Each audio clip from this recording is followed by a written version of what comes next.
Let's talk body count. Hello everyone, I'm Sarah from Everyday Starlet. Welcome to my channel. I make videos to inspire you to be the star of your own life. Today I want to talk about a topic that seems to be coming up a lot on social media, and so I just felt like I wanted to address it because I have a few thoughts about this. And that's the concept of body count, like how many people you have slept with. I honestly find it odd that we call it that because like I grew up in sort of the era of 90s gangster rap, so in my day body count meant something very different and it was not a sexual thing. So the fact that we call it body count now, I'm still kind of wrapping my head around, but whatever. And the fact that I realize as I'm filming this, I'm wearing like my virginal white dress. There you go. I'm not ashamed of my number. It's pretty low. So anyway, but I do think this obsession with body count is kind of, it's almost getting comical because it's getting so obsessive, and I just had a few thoughts that I wanted to talk about. Now, we really only talk about body count when it comes to women. We don't really tend to talk about that when it comes to men. And yes, I do want to acknowledge that, especially biologically, but energetically as well, sex is different for men and women. I mean, well, first of all, just the act of it is physically different for men and women. Women are the ones who actually have to open and get entered. Men are the ones who actually do the penetrating. Women's bodily sexual organs are on the inside of her body, whereas for men, they're on the outside. Women do tend to energetically have a direct connection from their heart to their sexual organs, whereas men oftentimes, unless they actually work at it, don't naturally have a connection from their heart to their genitals. They usually have to work on that connection. Women are the ones who open and receive. Men are the ones who give. Women are always, and I have had men that have argued with me about this, which boggles my mind, but still, women are always more vulnerable in sexual situations, not just because men are in general overall physically stronger, but also women have the risk of pregnancy. It's interesting how many men want to argue with me about this, when in reality, if you listen to Jordan Peterson, which most men actually put up on a pedestal for good reason, he actually has made many statements talking about the fact that men complain about women being too picky, but in reality, like, men would be too if they had the risk of pregnancy. So in reality, yes, I do think that our society in this whole concept of sexual liberation has gotten away from a woman's innate power in her sexuality, in the sense that women decide what men get to procreate. They get to decide what men's genetics get to carry on for another generation. And we've really gotten away from that as far as that being the power of the feminine. And I'm not talking about non-consensual situations. There's reasons why there are laws against non-consensual situations. And I do think that maybe those laws and those situations may need to be looked at a little bit closer, because we don't have an ideal way of handling those kind of non-consensual situations, but that's a whole other topic. But when we're talking about a woman's consent, I don't think that women understand the kind of power that holds, particularly with the commonplace activities of different types of birth control, which that could be a whole other discussion in itself, about how most methods of birth control are actually incredibly toxic and destructive to society and the body and things like that. I'm not going to go off on that tangent. However, women don't necessarily embrace the power that we have to be selective. Women were designed to be selective. Women were designed to determine which men got to carry on their genetics to another generation, which men got to essentially be immortal, to literally take some of his DNA and create another living thing that could then live on. And I mean, you're essentially gifting a man with immortality when you would gift him a child. And the fact that we've gotten so far away from that, whereas, you know, and generally in our society, we see children as a burden.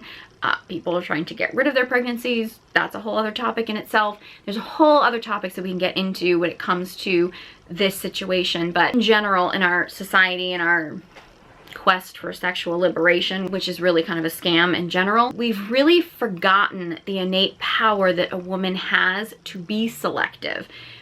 I do think that that is some of at the root of why we do tend to shame women for having a lot of sexual partners, because there's a lot of people who are going to be pissed at me saying this, but I'm just going to say it anyway. I think there are a lot of men who actually are mad that women are not actually stepping into their role of determining whether a man is worthy of actually procreating. I don't think men know that necessarily. Like, I don't think they're sitting there thinking like, how dare she? But because in reality, most men in their egos think that they want to be the ones who are chosen and that they would be chosen. But in reality, when women sleep around and they're not selective, as women, we're not really playing our part in the situation. Like, we are designed, I saw this woman online complaining about the whole Roe versus Wade thing, which I'm not going to get into a discussion about that. But she was basically like, you know, they're going to make us have these broke men's babies. And I'm like, they're not actually. Like, you're deciding to sleep with the broke men. Like, that's your decision. And I gotta say, ladies, I've dated my share of broke men. If you as a woman are like, oh, broke men are better in bed, girl, I'm telling you, it's you, it's not them. Trust me. Trust me, it's not them. So sexual liberation has really become this, it's a scam for women, because in reality it's never going to be fully satisfying for women. And I don't really think it's good for men either, because it doesn't actually put men in a position to actually step up and protect and provide for a family. And so the woman is essentially taking on all the risk and responsibility of this sexual encounter, and in many cases not actually expecting a man to take on any of the risk and responsibility, because that isn't established beforehand. So I've gone on a whole tangent about promiscuity that I did not intend to go on. Back to body count. So I do think that that is why, as a society in general, we shame women for having a certain body count, whatever number that is, because it is part of a woman's role. And again, as women, and I'm going to call out women here, I know I call out men a lot, but I'm going to call out women here. If we want men to step into their role, which they should, of being a masculine protector, provider, a leader, and all that kind of stuff, we have to acknowledge our role in actually requiring that men step up to that in order to be able to procreate, in order to become fathers. We need to determine whether or not we think this man is actually going to be a good father before we allow him to become a father. And that comes from being more selective about who we put our bodies in that position for. Position, pun unintended. So that is some of the reasoning as to why we shame women for a high body count. The fact that we only shame women and that we don't shame men for having a high body count, I think is actually destructive as well, because, and I don't really like the idea of shaming anybody for anything. However, a man having a very high body count, so to speak, really does show his lack of sexual discipline, of just life discipline, and could show the same signs of wounded feminine addictions, which I have a video talking about that, you know, trying to distract himself from, you know, things that he's supposed to be doing, like his responsibilities, all kinds of things that it could be masking in the same way that, you know, having an addiction or some kind of an addictive personality can mask. So a man having a high body count, and, you know, if we're talking about STDs, even though women are more susceptible to STDs considering their anatomy, men can still be carriers. So, you know, we're talking about stuff like that and we're taking pregnancy out of it and we're putting in actual sexually transmitted diseases, having a high body count on either side can actually be really destructive. So as much as I'm not a fan of shaming anybody, in reality, I do think the fact that we shame women, but we don't take that into consideration at all for men, which it should be a factor for men. Maybe not in the exact same way, but it still should be a factor for men as well when you're looking at a man and how he views sexuality. Like, I understand, for one, that as a woman, we in general, and I've talked about this in other videos and it's been controversial, but in reality, women do release a chemical in their body when they have sexual intercourse with a man that causes them to attach. Now, that doesn't necessarily mean that every time a woman sleeps with a man, she's all of a sudden making a Pinterest board planning their wedding. However, there is that bond there, and there is usually something there. Even if she runs away, which, you know, she still could, you know, because of wounding or trauma or things like that or whatever. Even if she does run away, there's still going to be that bond there emotionally. There's going to be something there. It's not necessarily that her whole body has changed, in the sense that we kind of pretend that, you know, every time a woman sleeps with a man that it somehow like changes her whole body. But energetically, there's usually a shift, right? So I'm not saying that it's nothing. With men, there is less of that effect. However, I know for myself, I would understand a man not being comfortable dating me or a woman or whatever if she was sleeping with a whole lot of men. I could totally understand that. But I, as a woman, even though I know that men aren't necessarily viewing sex in the same way and their bodies don't respond to sex in the same way, if I met a man and started seeing him and found out that he was sleeping with a lot of different women, even if we weren't in a committed relationship, I would still be very turned off by that, because in reality, it would show that he does not view sex as being something that is very important. He doesn't put a high value on choosing a partner that he's with if he's with a lot of different women, and it also shows his lack of discipline. It shows that he has not stepped into his full masculinity. It's showing that he is not focused on his passion and purpose, because you can't do all those things and be fooling around with a lot of different women. To be honest, as a woman, I'm just gonna say it, if I met a man who was fooling around with a lot of women, I would judge him as much as I would expect a man to not be comfortable dating a woman who is sleeping around with a bunch of different men. Commitment or no commitment, it would just be my own judgment about his character or how he views sex and sexuality. Now, when it comes to the actual body count numbers, one of the problems with that is that what number is considered too high is gonna vary. Like, there is no set number that is the appropriate number, and you also have to factor in, when you're factoring in numbers, you have to factor in somebody's age and things like that. I mean, there's all kinds of different factors, and I mean, in general, there's kind of like this general I don't know if it's a myth or if it's real, is that it's like, okay, well, what number would a woman have where a man would think that she was a slut? Like, what's that number? And in reality, it's at least one more than him. That's kind of like, it's like a joke, but it's kind of not a joke. So if a man has been with like 100 women and a woman has been with like 30 guys, it's going to be different than if like a guy had been with 30 women and a woman had been with 100 men. Like, it would just get viewed differently, when in reality, numbers are just numbers, right? I cannot imagine, but definitely 100, even 30 people who I would even want to touch me, to be honest with you. Like, that's just so far beyond my thinking, but that's beside the point. But here's the thing, if you, for say, I don't know, religious, moral reasons or whatever, say you only want to be with someone who is a virgin when you get married, or you've only been with one person and you only want someone who's, you know, been with, you know, no more than 1 or 2 people or something like that, whatever. If that is super important to you, like if those numbers are super important to you, honor that. Like, I'm not at all here to tell you that, you know, if you feel like you want someone that has a low number and has not been with that many people, I'm not here to tell you that you have to give someone a chance who's been with, you know, hundreds of people or whatever. Like, I'm not here to convince you of that. I would encourage you, and I actually have some videos about dating from your ego and dating from your soul. I would actually encourage you to, whatever your number is, or whether it be a specific number or just like a general number range or something like that, like sit with it and ask yourself, why is that number important to me? Because at the end of the day, I think we throw around these numbers, and men throw around these numbers, specifically when talking about women or women that want to date, in kind of this arbitrary sense of like, okay, I just don't want a woman who's been with whatever number of people. There's no wrong answer as to why that concerns you, like, or why that's a number for you, or why that's a thing. It's not about being right or wrong, but I think it's safe to ask yourself why that is. In reality, I don't believe that a person's body count number defines them, because there's other factors that factor into somebody's sexuality and somebody's sexual nature and how they view sexuality than just the number of people they've been with. Is it an irrelevant number? No, it's not irrelevant.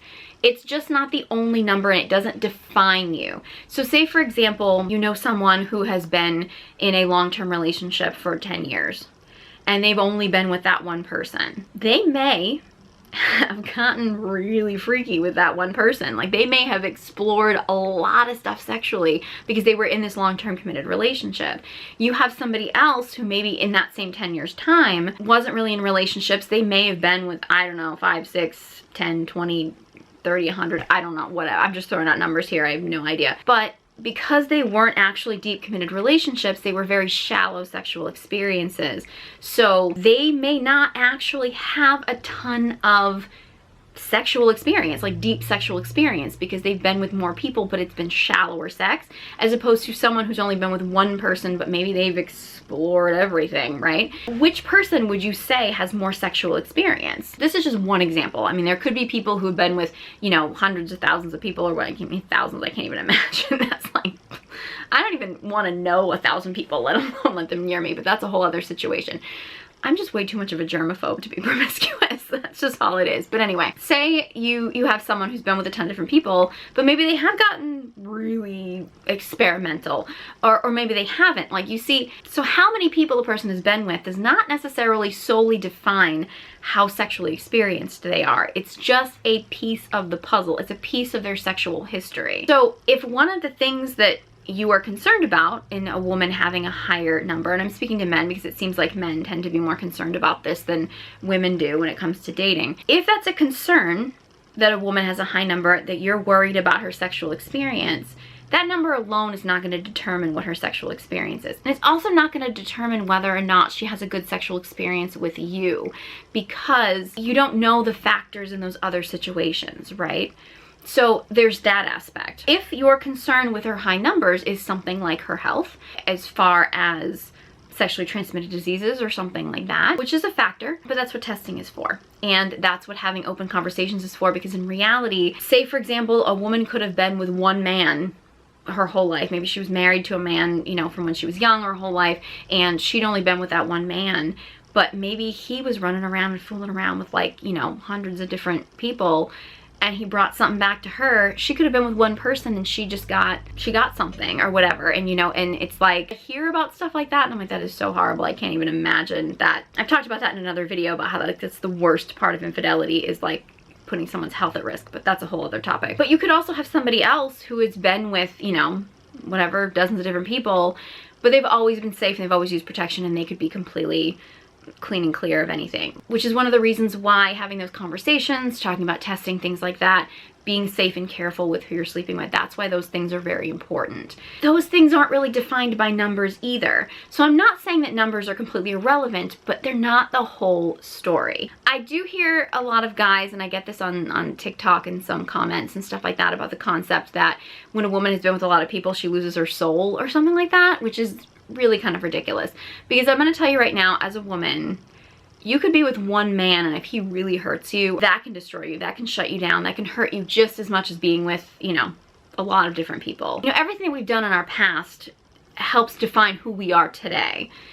But it's also, how do you deal with that? So if you have a person, male or female or whatever, who maybe went through, you know, whatever, the slut phase or whatever you want to call it, where they slept with a lot of people, you know, maybe when they were younger, maybe they were going through a tough time, maybe they were trying to escape something, maybe they were trying to work through trauma that way or whatever, and they just went through this phase. I think oftentimes with women, especially when they're younger, they tend to not be able to embody their own power, become people pleasers, and we tend to allow people access to our bodies that, you know, we realize later on we probably shouldn't have. So oftentimes that can happen to women, particularly when they're younger. I think it's important not to say, okay, I'm going to judge her or him or whoever because they had this time of sexual experimentation in their past, but also finding out, like, okay, you had that time in your life. How did you learn from it, and who are you now? And that comes with anything, really. But in this particular case, we're talking about, you know, body count numbers, sexual experiences. Because yes, a person's past does help define who they are today, but you want to know, did they learn from it? What did they learn from it? Like, who are they now, and have they taken that experience and have they made it as an opportunity to make themselves greater, or are they wallowing in self-pity? Are they seeing themselves as the victim? Are they still somebody who doesn't treat their sex and sexuality as something that is important, or treat themselves in high regard? Are they owning their self-worth, or are they letting people take advantage of them? It's not so much that they let someone do that to them in their past. It's what have they learned from that experience, and who are they today? I mean, a number overall is not necessarily going to tell you those things, and those things are so much more important than the specific number. I also do notice, and I've seen this a lot, particularly on social media, there's a lot of men who use the high body count number as an excuse to date women who are like super young, like uncomfortably young, and significantly younger than them, because it's like they're so terrified of this high body count, which in reality, I don't think that there are a lot of women today with a super high body count. I think there's a lot of women out there bragging about having a high body count, but like the women who are not talking about it are most likely not women that have a super high body count. In fact, I just looked it up now because I was curious, is the average number of sexual partners for men and women in the United States is 7.2. I would hate to be that 0.2 person, let me tell you. Okay, this other survey, which is a slightly different survey, says the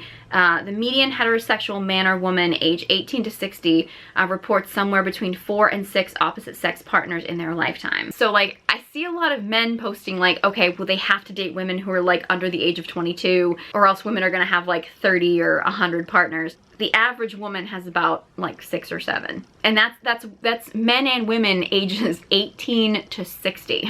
So that excuse that you need to date really young women so that you can avoid a woman that has a high body count, not really as relevant as you think it is, right? And I also find it interesting that so many men make it sound like women are ruined or destroyed if they've been with too many men, yet these same men also seem to think that a woman owes them sex if a man pays for dinner.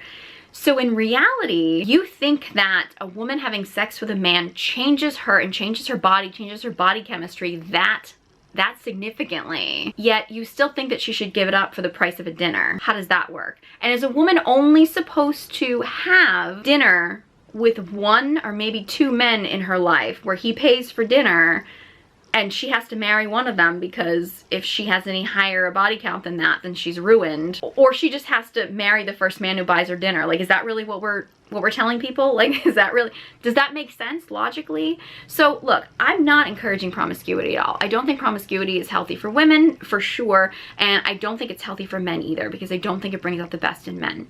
And I have a lot of videos where I talk about that, about men and the effects of men being with a lot of women and things like that. And I do have a request to do a video about how we view sexuality in our society now and things like that, and I'm going to get into more details about that. But the idea of this body count numbers and stuff, and women bragging about their body counts, and men shaming women for their body counts, and this whole body count thing just seems to be coming up so much, and I just felt like there were just a few things on this topic I really wanted to clear up. Now look, I'm not offended by men who don't want a woman with a high body count. You know, you want what you want, that's fine. Like, it doesn't bother me. And to be honest with you, comparatively speaking, my number is not all that high. So I'm not sitting here and trying to be like, don't shame women for having a healthy sex life or whatever, because in reality, I don't think women who are actually sleeping around with dozens or hundreds or whatever men are really necessarily doing it from a place of empowerment as much as they are typically doing it from a place of wounding. However, shaming people for acting out that way, especially in their youth, you know, because of wounding, is really not going to help the situation. Because again, if we always shame people, because you can't undo those numbers, right? So if we shame people for acting out in that way, it's like the same thing as like, okay, well, if somebody has a you know, a drinking problem, and then they get clean and sober and they get their life together, they can't go back and undo all the drinking that they did. You know what I mean? Like, they can't go back and undo that. So if we spend our whole life shaming somebody for the fact that they, you know, got drunk a bunch of times and they can't ever recover from that because they're damaged at that point, well, that's not really fair to them, because we need to be able to allow people space for healing. And in the same way for men who maybe haven't made the best decisions in their younger years, there's probably a lot of things that you don't necessarily want to be shamed for when you actually do get your life together. So look, this video is not about promoting promiscuity. I'm not encouraging anybody to get your numbers up there, but you know what? If your numbers are up there, you can't undo it. So instead of shaming yourself or shaming other people for that, it's just embracing it and also realizing, like, okay, the experiences I had in my life helped make me to the person I am. How can I turn this into a positive experience?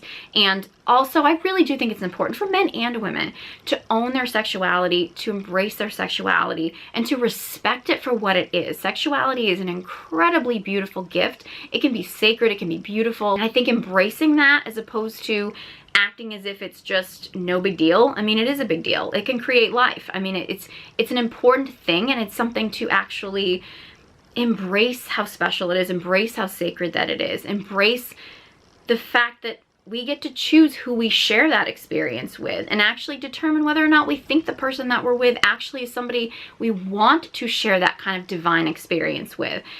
Does it have to be with somebody that you end up spending the rest of your life with? I mean, maybe it does, maybe it doesn't. That's up for you to decide. But it's also a matter of also respecting yourself and respecting sexuality and sex in general, to actually embrace that it is a big deal. It's a big thing. It's an important thing. It's a beautiful thing. And not just sharing that with just anybody. Owning your own self-worth enough to know that you get to choose who you share that with, and respect yourself enough to choose to share that with people who also respect you, respect your body, believe that you're worthy, and actually that you have those conversations with about, okay, if XYZ happens, what are we gonna do about it? Not just getting drunk and fooling around with somebody because you know, had a bad day and you don't wanna actually sit down and face what your problems are. So these are just my 2 cents about body count numbers, which apparently now means how many people you've slept with and not how many people you shot in a gang fight. So whatever, apparently Iced Tea and Ice Cube and Vanilla Ice and all those ice babies just lied to us about what body count really was back in the 90s. Anyway, I think I've beaten that joke to death. So anyway, I'm sure there are going to be people who are going to have a lot of opinions about what I said. You know, I'm always open to respectful comments. If you have a difference of opinion, or you want to expand this discussion, or you want me to talk about this topic or a different topic, or expand on anything that I talked about in this video in another video, I'd be more than happy to do that. So let me know. Leave a comment in the comment section below. I'd love to hear from you. Respectful comments only, please. If you enjoyed this video and found it helpful, please give it a big thumbs up, and be sure you subscribe to my channel. If you would like to learn the art of feminine communication, I have a masterclass. You can check out the details in the description box below, along with links to all my social media accounts. Thank you guys so much for watching, and I hope you join me next time.